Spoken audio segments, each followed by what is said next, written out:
The sound of my son's laughter still haunts me.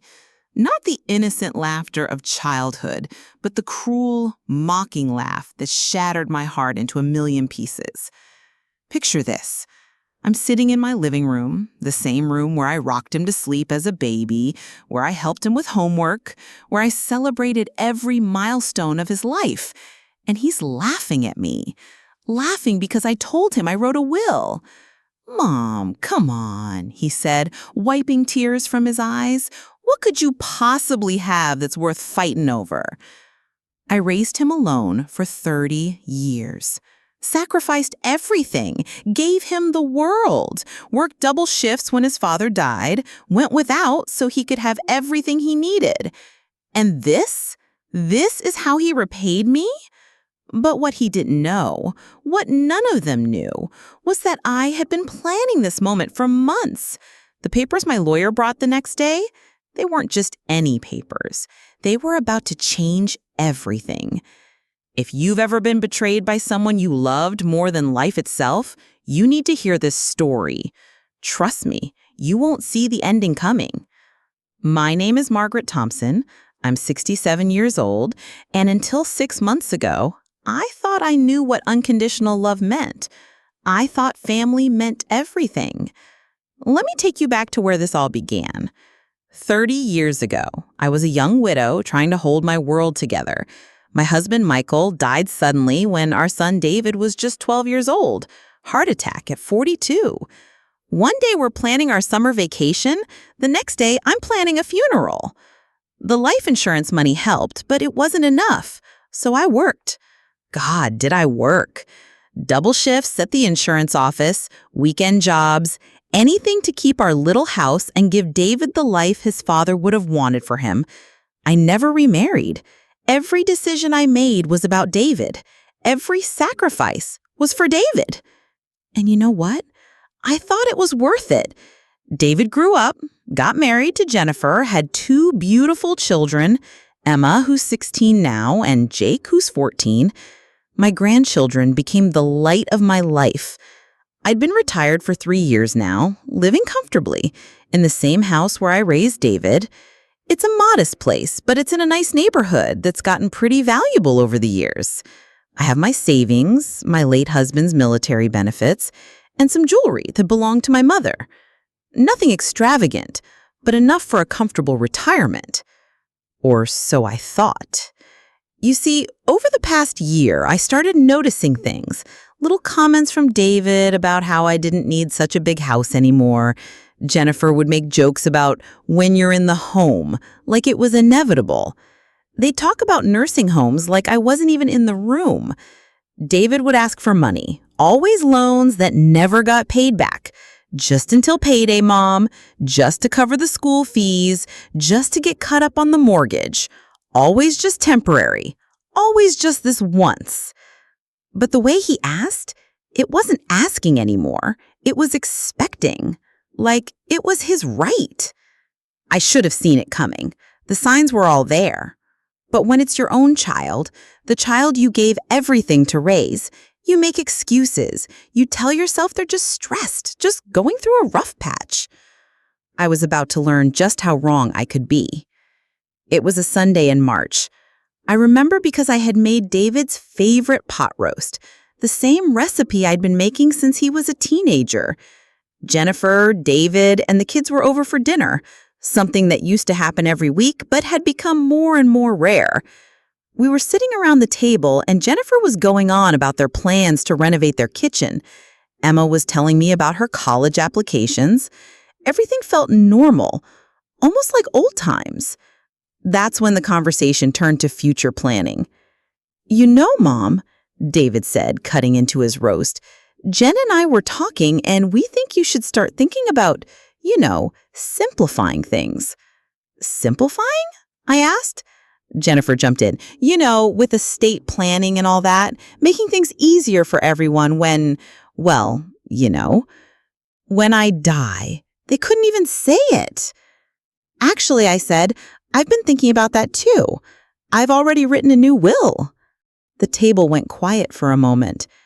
Then David started laughing, Not a chuckle, not a gentle laugh, like a full head-thrown-back laugh, like he'd heard the funniest joke he'd ever heard. "Mom, come on," he said, wiping his eyes. "What could you possibly have that's worth fighting over?" Jennifer started giggling too.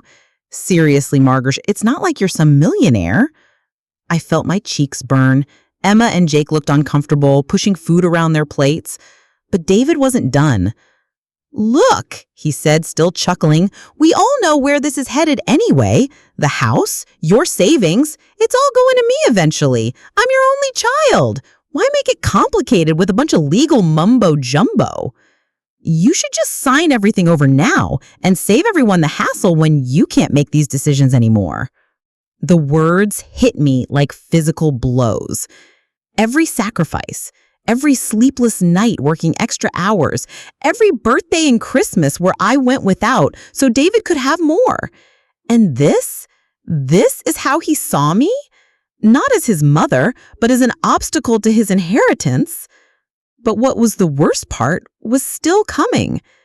Later that evening, they were in the kitchen cleaning up. I was in the living room with the kids, but I could hear every word. "Did you see how she clutched those ugly pearls, acting like she's sitting on some fortune?" "Give it 6 months," David replied. "We'll have her on Sunset Manor and I'll have the house sold before summer. The neighborhood's gone crazy expensive. We could get $650, maybe $700,000 for this place." My blood turned to ice. They had been planning this, planning to put me in a home and sell my house, the house where I raised my son, where I kept my husband's memory alive, where I hoped to spend my final years. "And did you talk to Steve about those power of attorney forms?" Jennifer asked. "Yeah, he's got them ready. Once she signs those, I can handle all her finances, make it real simple." That's when I knew. This wasn't about concern for my well-being. This wasn't about family taking care of family. This was a business transaction, and I was the asset being liquidated.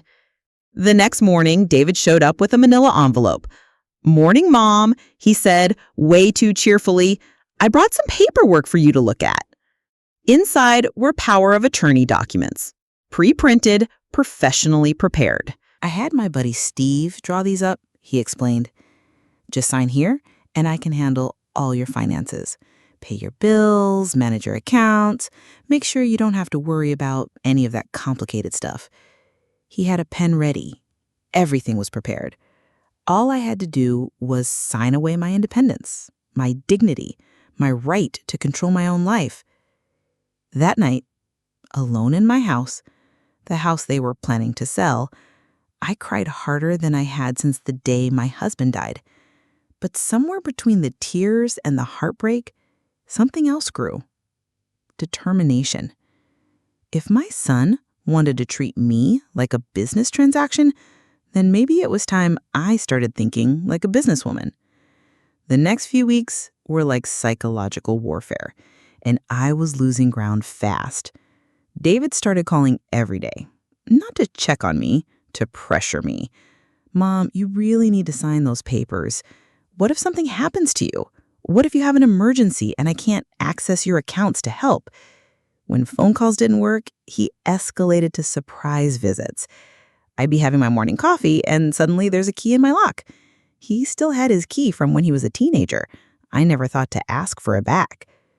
"Just checking on you, Mom," he'd say, but his eyes would be scanning my house like he was taking inventory, looking at my furniture, my artwork, mentally calculating values.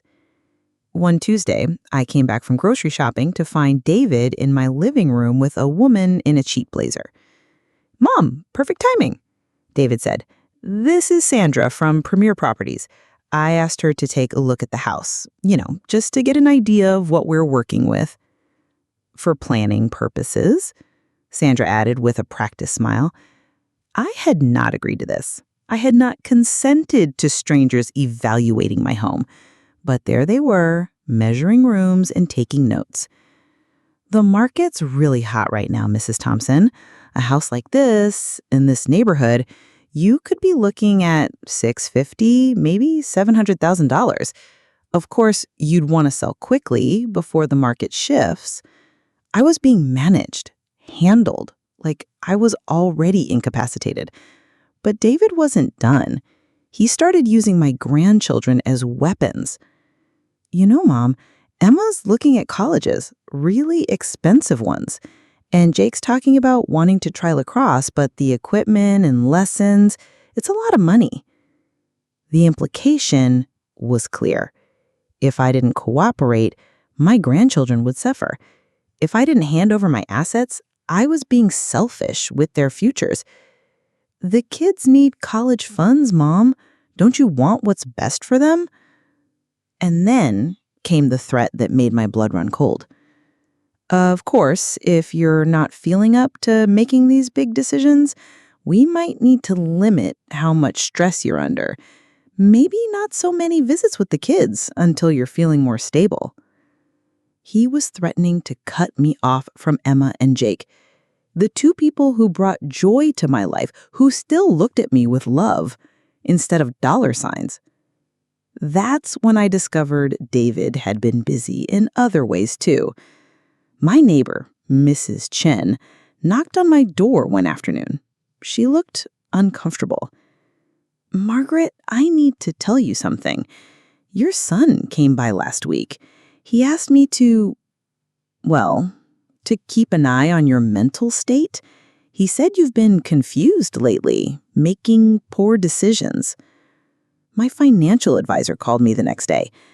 "Mrs. Thompson, I had an unusual call from your son. He was asking about your accounts, claiming you might have dementia."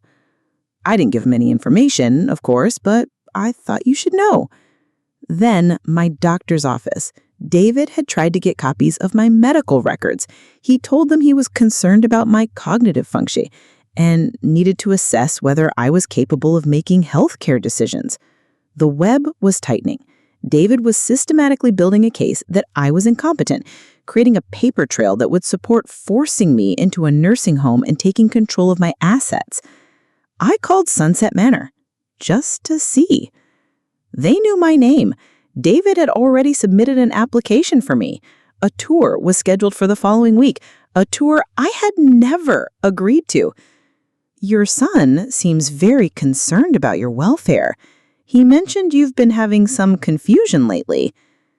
The breaking point came on a Thursday afternoon. I was taking a nap when I heard noises upstairs. I found David in my bedroom, going through my jewelry box with his phone out, taking pictures of each piece. "Oh, hey, Mom, I'm just documenting everything for insurance purposes, in case anything happens." "David," I said, my voice barely steady, "what are you doing?"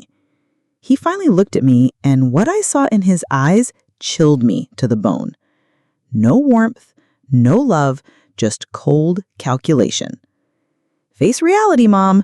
You're getting old, and this is happening whether you like it or not. You can make it easy or you can make it hard, but it's happening." In that moment, I realized my son, the baby I had rocked to sleep, the boy I had sacrificed everything to raise, was gone. In his place was a stranger who saw me as nothing more than an obstacle to his financial goals. But what David didn't know is that his old mother had learned a few things about fighting back. That night, I did something I hadn't done in 20 years. I called my college roommate, Patricia Morrison. Patricia and I were best friends through law school. Yes, I had been in law school before I met Michael and decided to focus on family instead. Patricia went on to become one of the most successful estate attorneys in the state. "Margaret." Patricia's voice was warm with surprise. "My God, it's been too long. How are you?" By the time I finished telling her what was happening, Patricia's tone had changed completely.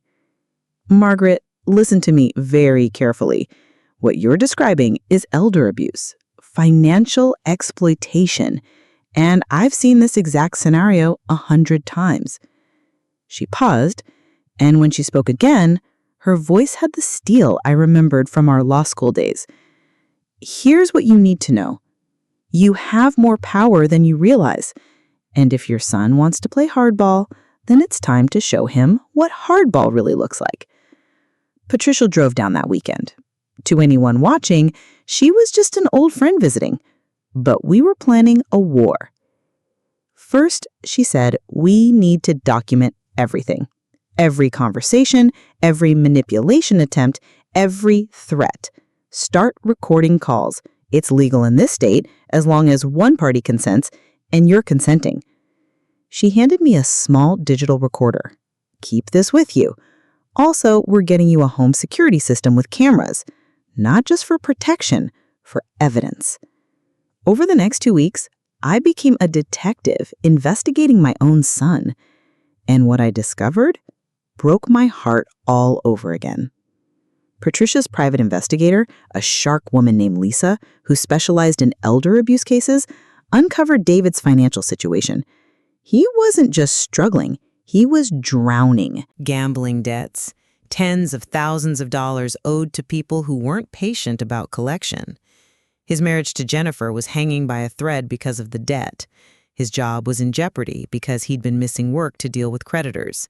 My house, my savings, they weren't just a convenient inheritance to him, they were a life raft, and he was willing to throw me overboard to save himself. But then, Patricia showed me something that changed everything. Margaret, when's the last time you had your financial portfolio reviewed professionally? I admitted it had been years. I'd been living conservatively off my husband's military benefits and Social Security, barely touching my savings. 3 days later, Patricia's financial analyst delivered news that stunned me. My modest investments, left largely untouched for 15 years, had grown significantly. The house I'd bought for $80,000 was now worth nearly $700,000 thanks to neighborhood development. Combined with my savings and benefits, I was worth over $1 million. I wasn't the poor old woman David thought he was humoring. I was wealthy, and he had no idea. This changes the strategy completely, Patricia said. Now we're not just protecting you from abuse. We're protecting significant assets, and we're going to make sure they go where you want them to go. The security system was installed on a Tuesday. Tiny cameras, professionally hidden throughout the house. David never noticed them, but they captured everything. His entitled swagger as he walked through my house, his casual dismissal of my feelings, Jennifer rifling through my kitchen cabinets, making lists of what they'd keep and what they'd donate when they cleans the place out. The recordings were even more damning. David on the phone with creditors, promising payment as soon as I get my hands on my mom's assets.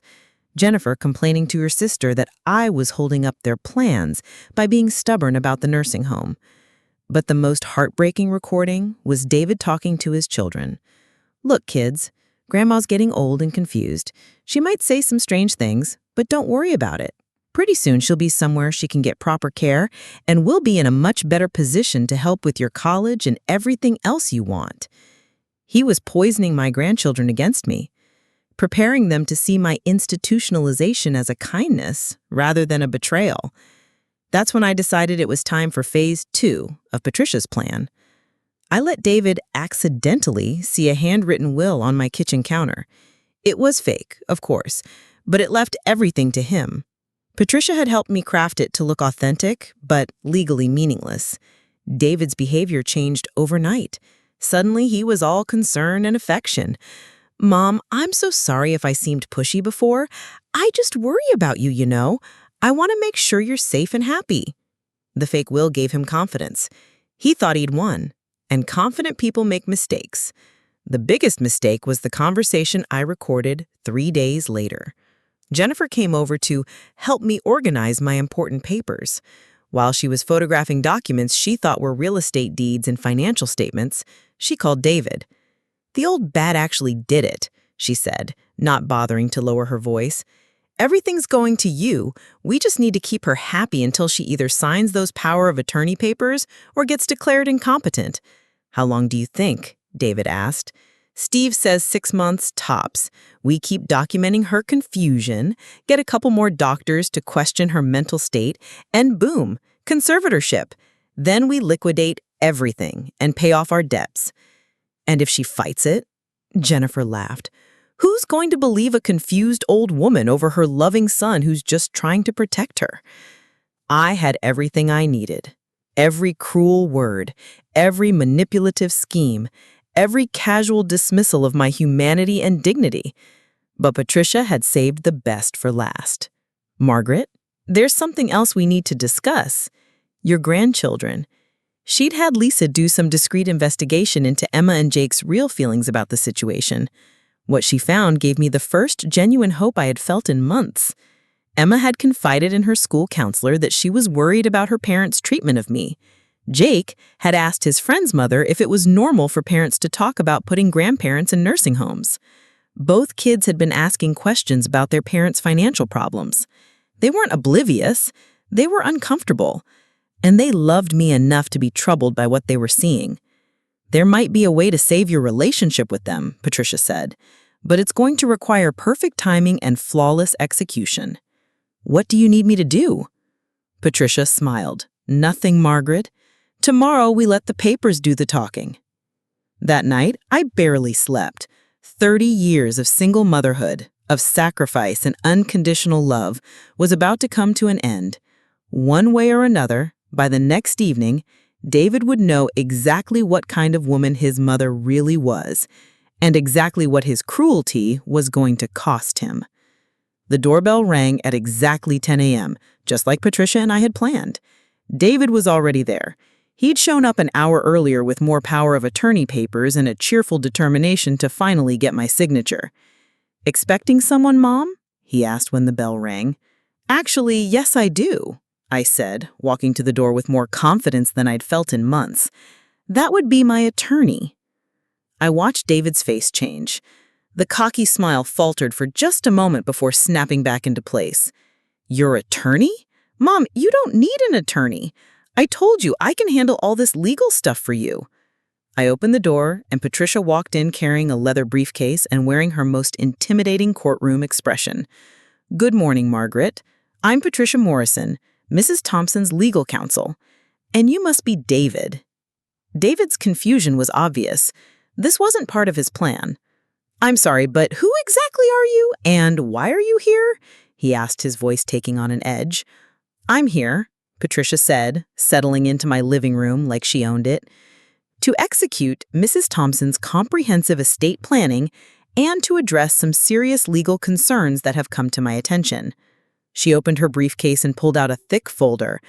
"I understand you've been pressuring Mrs. Thompson to sign power of attorney documents." David's face flushed. "Now wait a minute, I'm her son. I'm trying to help her manage her affairs because she's been confused lately." Confused? Patricia's eyebrows shot up. "Mrs. Thompson seems remarkably clear to me. Clear enough to hire legal counsel, clear enough to document attempted elder abuse, and clear enough to restructure her entire estate." The word abuse hit David like a slap. "Abuse? That's ridiculous. I would never." "Never what, David?" I said quietly. "Never laugh at me for trying to plan my own future? Never bring strangers into my home without permission? Never threaten to keep my grandchildren away from me?" David's mouth opened and closed like a fish. "Mom, I never—" "You're misunderstanding." Patricia pulled out her digital recorder and sat it on the coffee table. "Would you like to hear some of these misunderstandings, David? Perhaps the conversation where you told your wife you'd have Mrs. Thompson in Sunset Manor within 6 months? Or the one where you discussed liquidating her assets to pay your gambling debts?" David went white. Actually white. I'd never seen someone lose color that fast. "You were recording me?" "I was protecting myself," I said, and for the first time in months, my voice was strong and steady. "From my own son." Jennifer chose that moment to walk in from the kitchen, where she'd been organizing my financial papers. "David, what's taking so long? I found the bank statements in—" "Oh." She stopped dead when she saw Patricia. "Mrs. Jennifer Thompson, I presume?" Patricia stood and extended her business card.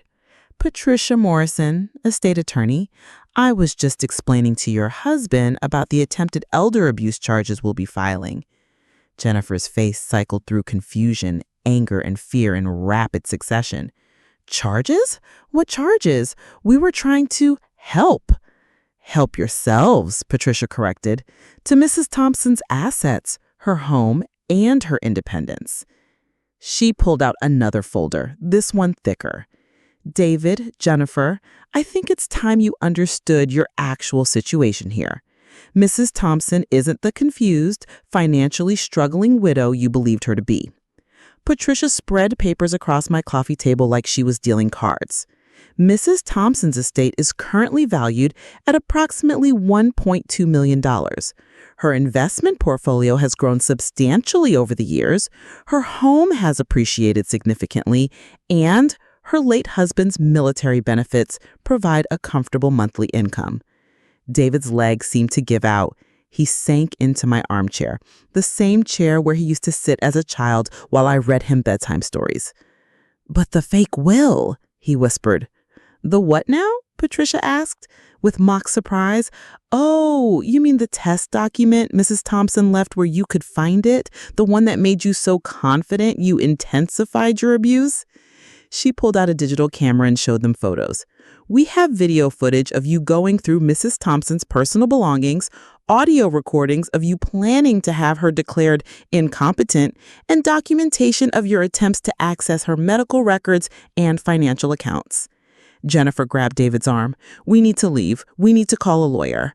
"Oh, you absolutely should," Patricia agreed, because Mrs. Thompson's real will is quite different from what you were expecting. She pulled out an official-looking document with ribbons and seals. "David Thompson, you are hereby bequeathed the sum of $1 from your mother's estate. This ensures you cannot contest the will by claiming you were forgotten." David made a sound like he'd been punched. $1? "The house will be placed in an irrevocable trust for your children's education. Emma and Jake will each receive $50,000 immediately for college expenses, with the remainder held until they turn 21. I watched my son's face as the reality hit him. Not only was he not inheriting my wealth, he was losing the relationship with his children that might have been his only path back to any of it. Mrs. Thompson's jewelry collection goes to Emma, along with detailed letters explaining the history and significance of each piece. Patricia wasn't done. The remainder of Mrs. Thompson's estate, approximately $800,000, will be donated to the Elder Abuse Prevention Foundation, with a special fund established in David Thompson's name. "My name?" David croaked. "Oh, yes, there will be a plaque. The David Thompson Fund for Elder Abuse Victims, inspired by his treatment of his mother. Your name will be permanently associated with protecting seniors from financial exploitation." The room went dead silent, except for Jennifer's ragged breathing. But Patricia had saved the best for last. "There's one more thing, David. I've prepared restraining orders preventing you from harassing Mrs. Thompson further. Any attempts to contact her without her explicit permission will result in immediate arrest." She handed him official court documents. "Your keys to this house, please." With shaking hands, David fumbled for his keychain and removed the key to my front door. The key I'd given him when he turned 16, that represented trust and family and belonging. "The kids?" I asked Patricia, though we'd rehearsed this part. "Emma and Jake may contact their grandmother directly once they turn 18. Until then, any visits must be arranged through the court and supervised by a neutral party." David finally found his voice. "Mom, please, I'm sorry. I was desperate. I made mistakes. But I'm your son, your only child." I looked at this man who had grown in my body, who I loved more than my own life, who I sacrificed everything to raise, and I felt nothing. No anger, no love, no hate, just emptiness where he used to live in my heart. "You were my son," I said quietly, "but my son would never have treated me like a burden to be managed. My son would never have plotted to steal my dignity and my independence. My son would never have laughed at me for trying to secure my own future. I stood up, and for the first time in months, I felt tall. You stopped being my son the moment you decided I was worth more to you dead than alive. David tried one last desperate appeal. The money doesn't matter. We can work this out. I'll pay back everything I took. David, I said, and my voice was steady as granite. I laughed at your will. You thought I was a helpless old woman with nothing worth protecting. Now let's see who's laughing. 6 months later, I'm sitting in the same living room where this whole nightmare began, but everything is different now. The house feels lighter somehow. The security system Patricia installed is still there, but I don't need it for protection anymore. I need it for peace of mind. There's a new garden bed where David used to park his car when he came to pressure me. I planted roses there. Beautiful, thorny roses that bloom despite adversity. Emma turned 17 last month. Per the court order, she was allowed to send me a letter on her birthday. "Dear Grandma," she wrote, "I don't understand everything that happened, but I know Dad and Mom weren't treating you right. I remember the conversations I overheard, and I remember how sad you looked those last few months. I'm sorry I didn't say anything. I was scared. But I want you to know that Jake and I love you, and we understand why you had to protect yourself. We can't wait until we can see you again." Jake sent me a drawing, a picture of the two of us in my garden with "I miss you, Grandma," written in his careful handwriting. It breaks my heart that I can't see them, but I know this separation is temporary. And more importantly, I know they understand that what their parents did was wrong. Patricia was right. Protecting my dignity and independence wasn't just about me. It was about teaching my grandchildren that elder abuse is never acceptable, no matter what financial pressures a family faces. David lost his job 2 weeks after our confrontation. Word spread quickly in their small town about the elder abuse investigation. Jennifer filed for divorce a month later, taking the kids and moving in with her sister 3 states away. I heard through Mrs. Chen that David had to declare bankruptcy. The gambling debts, combined with his legal fees and the loss of his expected inheritance, destroyed him financially. Last I heard, he was living in a studio apartment and working at a call center. I wish I could say I felt sorry for him, but I don't. The man who raised me and loved me unconditionally taught me that actions have consequences. David chose his path when he chose to see me as an asset instead of his mother. But this story isn't just about punishment. It's about rebirth.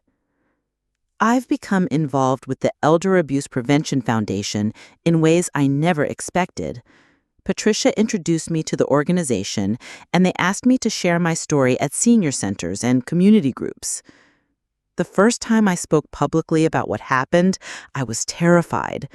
But when I looked out at that audience, dozens of seniors who had experienced similar betrayals, I found strength I didn't know I had. Your worth, I told them, is not determined by what others think they can take from you. Your dignity is not negotiable, and it's never too late to fight back. The foundation has helped me establish support groups in 3 neighboring towns.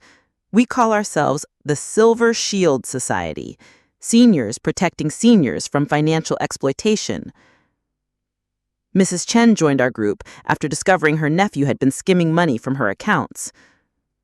Mr. Rodriguez from down the street came after his daughter tried to force him into a nursing home to access his veterans' benefits. One by one, we're building a network of seniors who refuse to be victims. The David Thompson Fund for Elder Abuse Victims has raised over $200,000 in its first year. The irony isn't lost on me. David's name is now permanently associated with protecting the very people he tried to victimize. Every time someone donates to help an elder abuse victim, they see his name and remember that children don't always have their parents' best interests at heart. I've also become closer to my community in ways I never expected. The neighbors who used to just wave hello now stop to check on me. The local grocery store clerk saves the weekly sales flyers for me. My mailman, who witnessed some of David's more aggressive visits, makes sure to chat with me every day to ensure I'm doing well. It's funny, David thought isolating me and making me dependent would make me weak. Instead, it taught me how strong I could be when I needed to protect myself. My financial advisor, who was so concerned when David tried to access my accounts, has become a trusted friend. We meet monthly not just to review my investments, but to discuss how I can use my wealth to make a difference. We've established scholarship funds for students who've aged out of foster care, kids like David who had difficult starts but still have chances to make better choices. Patricia and I have rekindled our friendship too. She drives down once a month and we spend weekends like we're 25 again, talking about books, planning trips, laughing until our sides hurt. She's helped me see that the end of my relationship with David isn't the end of my family story. It's the beginning of a new chapter. You know what I'm proudest of, Patricia asked me last weekend? What's that? You didn't just survive this, Margaret. You turned it into something that helps other people. David tried to destroy you, and instead you became a force for protecting people like yourself. She's right. 6 months ago, I was a victim. Today, I'm an advocate. 6 months ago, I was isolated and vulnerable. Today, I'm part of a community of survivors who look out for each other. The hardest part, though, is still the quiet moments. When I see a father and son laughing together at the grocery store. When I pass the playground where I used to take Emma and Jake. When I find old photos of David as a child, his face bright with innocence and love. I grieve for the son I thought I had. I grieve for the relationship I thought we shared, but I don't regret protecting myself from the man he became. In my bedroom, I keep a framed copy of the letter Emma sent me. Next to it is a photo of David at age 5, gap-toothed and grinning, holding a hand-picked bouquet of dandelions he brought me for Mother's Day. Sometimes I look at that little boy and wonder when he stopped seeing me as his mother and started seeing me as his inheritance. But then I remember what I've learned over these months of healing and advocacy. I am not responsible for the choices David made. I am only responsible for my own choices, and I chose dignity over manipulation. I chose self-respect over false peace. I chose to protect myself, and in doing so, to protect others. The roses I planted where David used to park are blooming beautifully now. They're stronger than I expected, more resilient. They remind me that growth is possible, even after the deepest cuts. My phone rings at least twice a week from seniors who've heard my story and need help recognizing or escaping financial abuse. Patricia and I have developed a whole network of attorneys, social workers, and advocates who can respond quickly when someone reaches out. Last week, I got a call from a woman in Oregon whose son was pressuring her to sell her house and move in with his family, a family that barely spoke to her before they learned about her property values. By the end of our conversation, she had the number for a local elder law attorney and the confidence to say no. I kept thinking I should be grateful that he wants to help, but after talking to you, I realized wanting to help and wanting to help themselves to my assets are two different things. Every call like that reminds me why I went through this painful process publicly instead of just disappearing quietly into my protected life. Every senior who finds the courage to set boundaries with manipulative family members validates the choice I made to fight back. 3 weeks ago, I received an unexpected visitor. Emma had turned 18 and immediately drove to my house. She's taller now, more mature, but when she saw me, she broke down crying. "Grandma, I'm so sorry," she sobbed in my arms. "I knew what they were doing was wrong, but I was scared if I said anything, they'd stop me from seeing you entirely." We sat in my kitchen, the same kitchen where David and Jennifer used to plot my institutionalization, and talked for hours. Emma told me about the fighting at home, about David's drinking problem that developed after our confrontation, about Jennifer's bitterness and constant blame.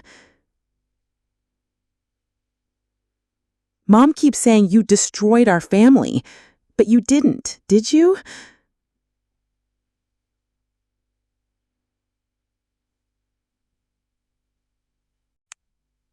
"David destroyed it when he decided money was more important than loving you."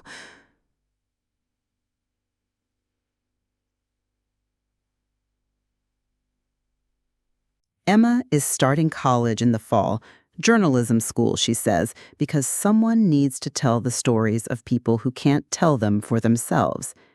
The trust fund I established is covering her full tuition and expenses. She won't graduate with debt, and she won't be vulnerable to the financial desperation that corrupted her father. Jake, now 15, sends me emails through Emma. He's doing well in school, playing soccer, staying out of his parents' increasingly toxic relationship. Emma says he asks about me constantly and counts the days until he turns 18 and can visit freely. I've also heard through the neighborhood grapevine that David has been asking people about me. Not threatening or manipulating, just asking. How am I doing? Am I healthy? Am I happy? Mrs. Chen said he seemed genuinely broken when she mentioned seeing me at the community garden. Patricia thinks he might be beginning to understand what he lost, but we both agree it's too little, too late. Some bridges, once burned, can't be rebuilt. Some trust, once shattered, can't be repaired. And I'm at peace with that. 2 months ago, I did something I never thought I would do. I went on a date. Harold is 72, a widower I met at one of our Silver Shield Society meetings. His daughter had tried to convince him to move to a retirement community so she could rent out his house. Like me, he chose independence over manipulation. "You know what's funny?" he said over coffee at our local diner. "My daughter kept telling me I needed to think about what's best for everyone, but she never once asked me what would make me happy." Harold makes me laugh. He brings me flowers from his garden. He listens when I talk about the advocacy work, and he volunteers at the senior center with me. He treats me like a woman worth knowing, not an asset worth acquiring.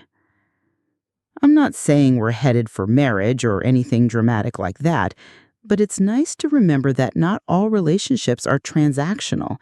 Some people see your value as a human being rather than calculating your net worth. Last month, I received a letter that I never expected. It was from David. The handwriting was shaky, uncertain. The paper was cheap, the kind you buy at dollar stores when you can't afford better. "Mom," it began, "I know I have no right to contact you.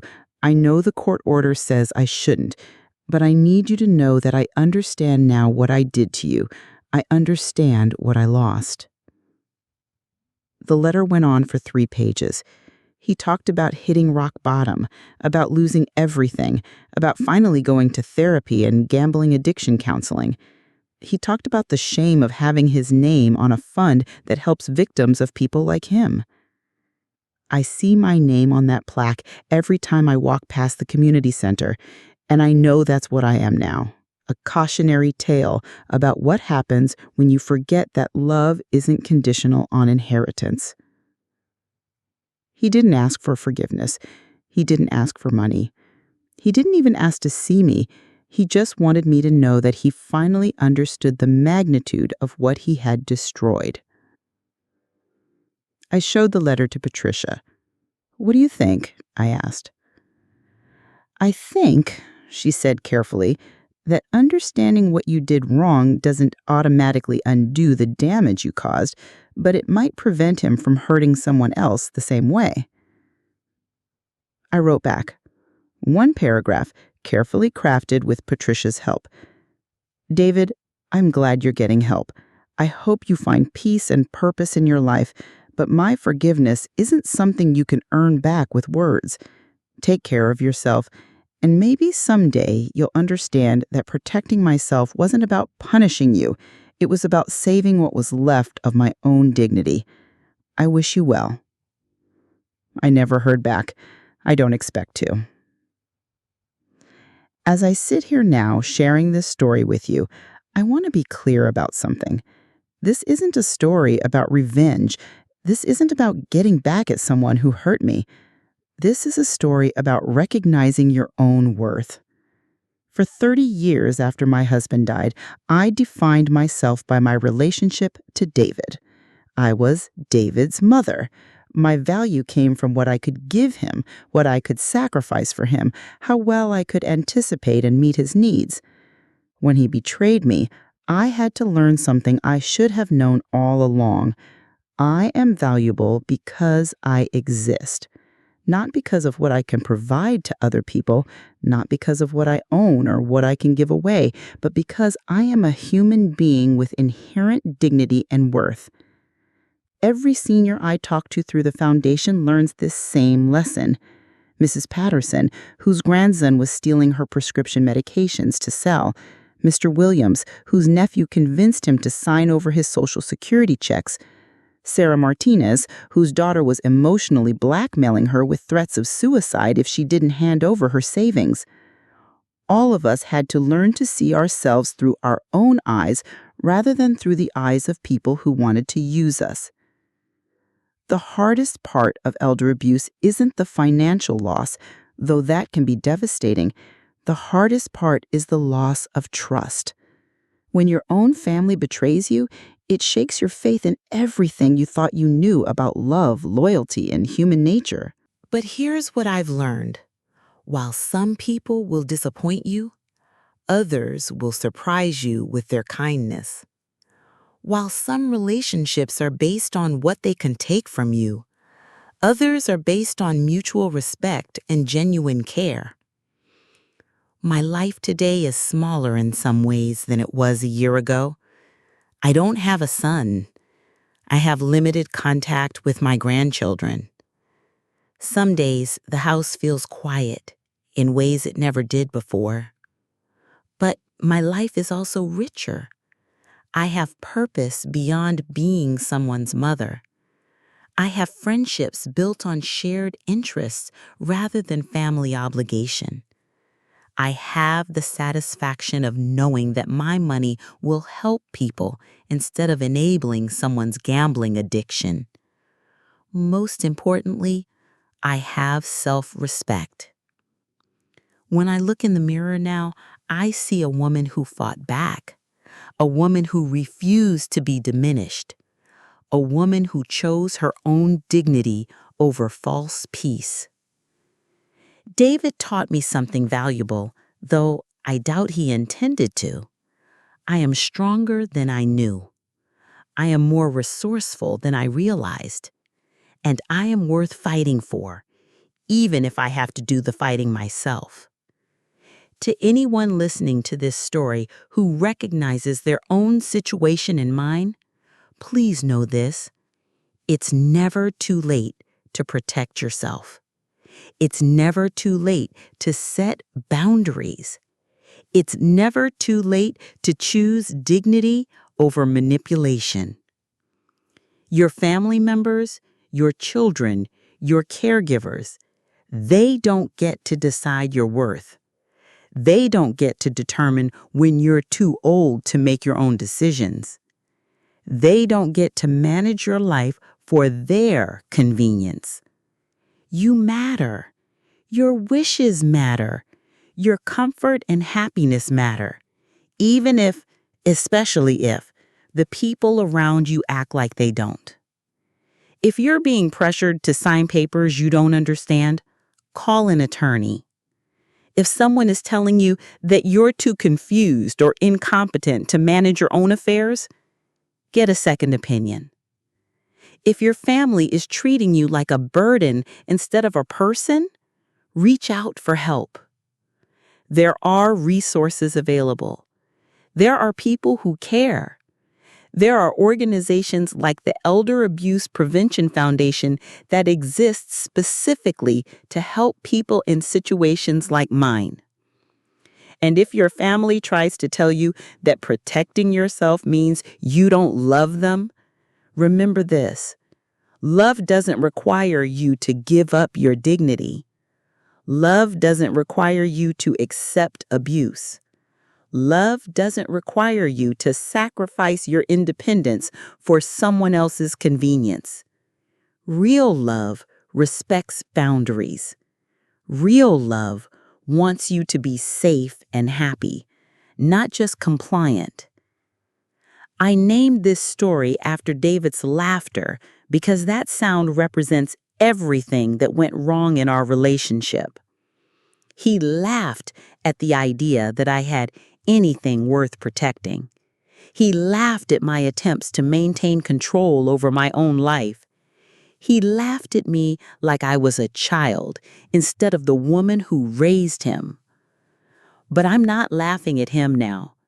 I'm not gloating over his downfall or celebrating his struggles. I'm simply living my life with dignity, surrounded by people who value me for who I am rather than what I can give them. And you know what? I think that's the best revenge of all.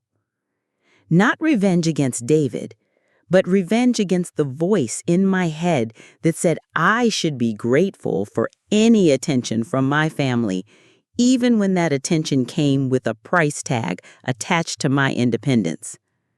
Revenge against the societal expectation that elderly people should gracefully fade into the background and let younger family members make all the decisions.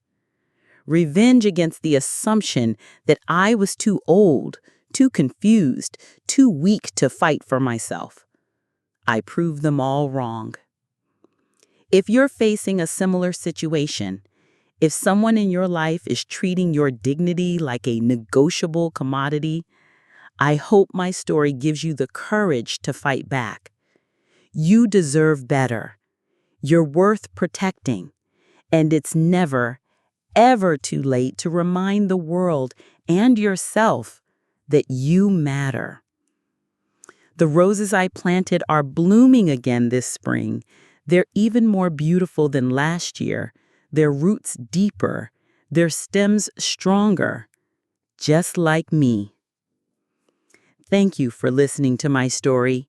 If it helped you or someone you know, please share it. And if you're working with seniors in your community, remember, sometimes the greatest gift you can give someone isn't help with their problems, but recognition of their strength to solve those problems themselves. Take care of yourselves and take care of each other.